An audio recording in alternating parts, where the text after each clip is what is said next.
Hello, I'm Hannah, and this is Hannah's Books. Because I have such a backlog of tags, I've decided to hold a Tag Saturday this weekend. I've had a very busy week and have not yet thought out quite what I want to talk about from my next Reads and Rambles catch up, but I think I'll be filming that early next week.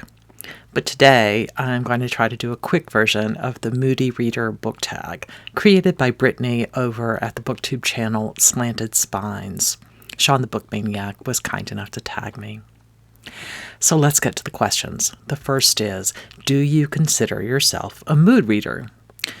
Yes and no. I suppose I'm not completely clear on what mood reader means. I'm very rarely struck with a totally spontaneous idea to read a particular book.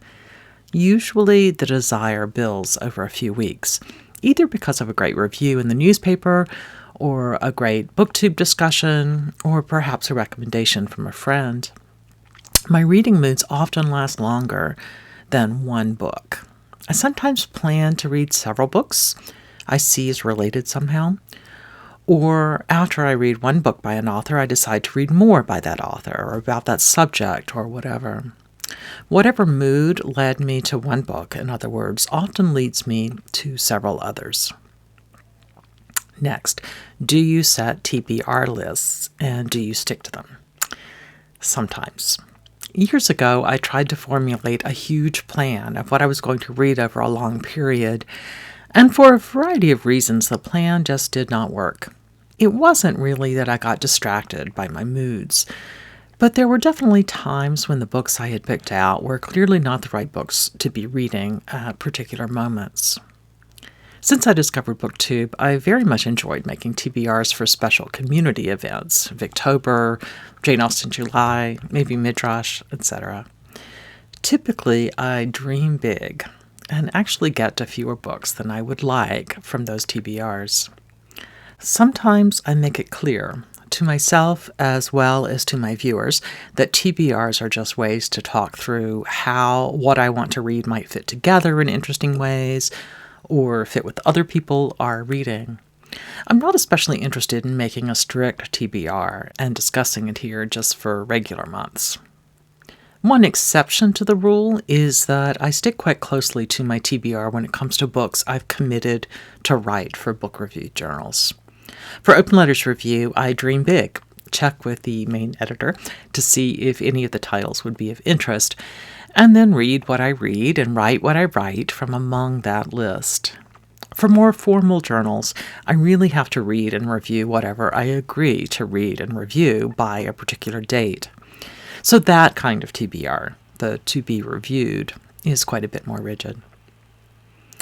The third question, do books affect you emotionally? Does the mood of a book rub off on you?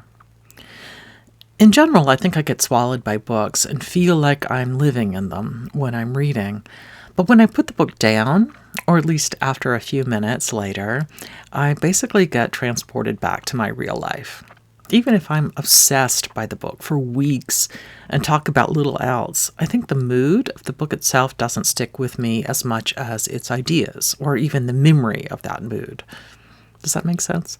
In other words, a heartbreaking book won't leave me distraught. In fact, if anything, after I've finished a book, I tend to be more interested in how that book portrayed sadness, which I suppose is more intellectual than it is emotional. Fourth, when you're feeling sad, what do you read? Or do you not read when sad? If I'm feeling sad, just in a general way, I might read anything. Perhaps something funny or light, perhaps something nerdy or scholarly, which I often find to be the most effective kind of reading if I'm seeking distraction. Or perhaps something more serious but heavily character-driven, so it pulls me out of myself. On the other hand, if I'm sad about something specific, something I need to work through, I have a tendency to turn to books about that subject. I don't mean self-help type books, but other memoirs or novels where characters are going through something similar. Depending on the situation, I've also turned to less personal nonfiction that might help me understand whatever is happening that is causing my sadness. At some future point, I might give some discussion about that kind of reading, but I don't want to go into details here. Question 5. Most often, do you use reading to escape, to learn, or to critically reflect? I suppose to reflect critically, if I'm interpreting that phrase correctly. While I love, quote, reflecting critically on specific books, fundamentally, I think that literary criticism is more or less a game. I love considering how books have been constructed, what the structure is, what symbols come up, etc. But that itself would never be high on my list of why I read. I like the critical reflection that a book can cause me to do as I look at myself, reflecting on what it means to be an individual or a part of a community, what it means to be a human, etc. That kind of critical reflection feels like a cross between an intellectual pursuit and an emotional response, which is sort of embodied in those two words, critical reflection. Okay, the next question. What is a book that made you laugh out loud? As usual, I have a backstory here. When I was in college studying for final exams in a packed and tense library, I took a break from my physics notes to go for a walk around the stacks. I'd been staring at notes I still did not understand for too many hours, so when I stumbled across something that I had heard about but not read, I picked it up. Worcester and Jeeves. I headed back to the table where my friends were still studying and cracked it open, intending to read one story as a little break before I got back to my own work. Needless to say, no matter how hard I tried not to laugh aloud, my silent convulsions gave me away. And soon my snickers turned into barely suppressed guffaws that led to an asthma attack.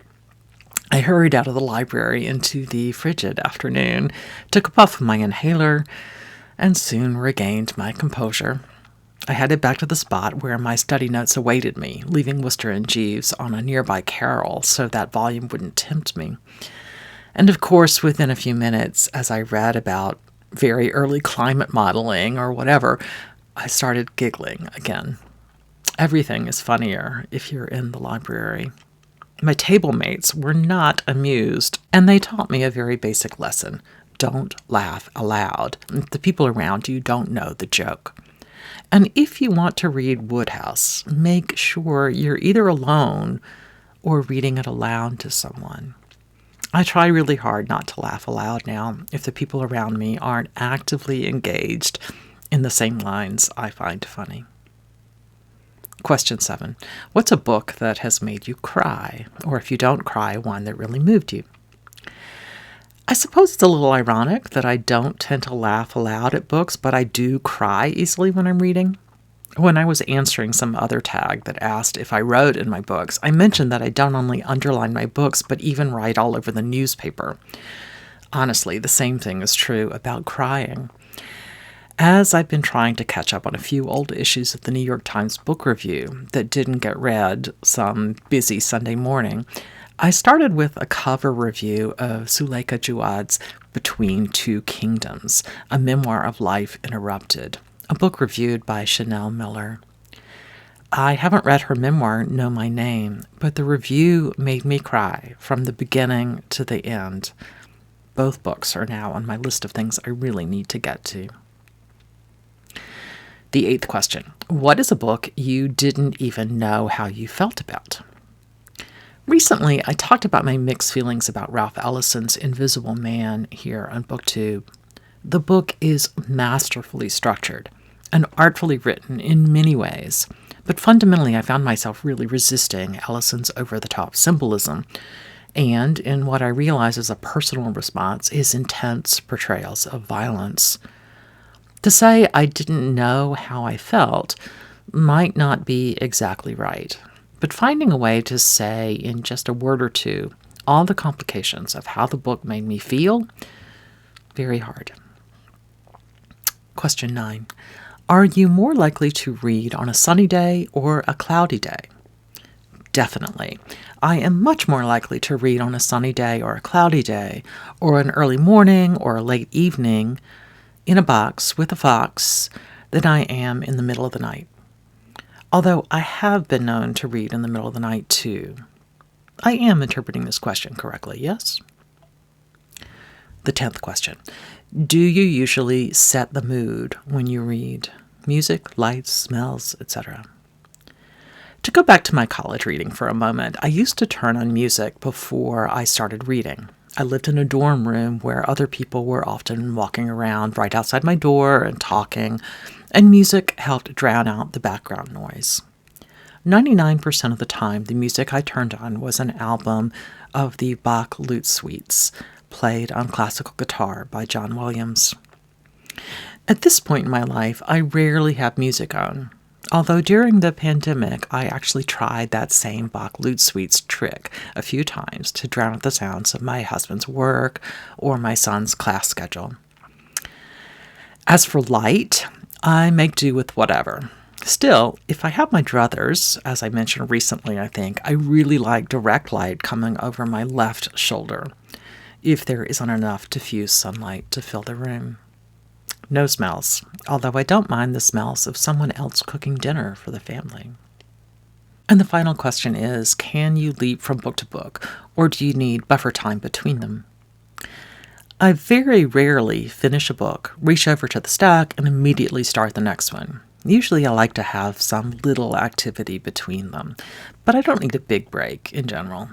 If something is incredibly powerful, I probably would want to write down a few notes, and then perhaps take a walk or have a meal or even watch the Colbert monologue on YouTube with my family before I pick up something new. So that's it. All that is left to do is to tag some folks.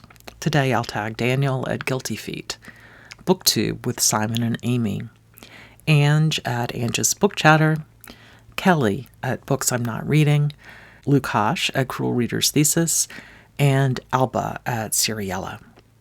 Thanks, Brittany, for creating this thoughtful tag, and to Sean for tagging me. And thanks to all of you for joining me here today on Hannah's Books. See you soon.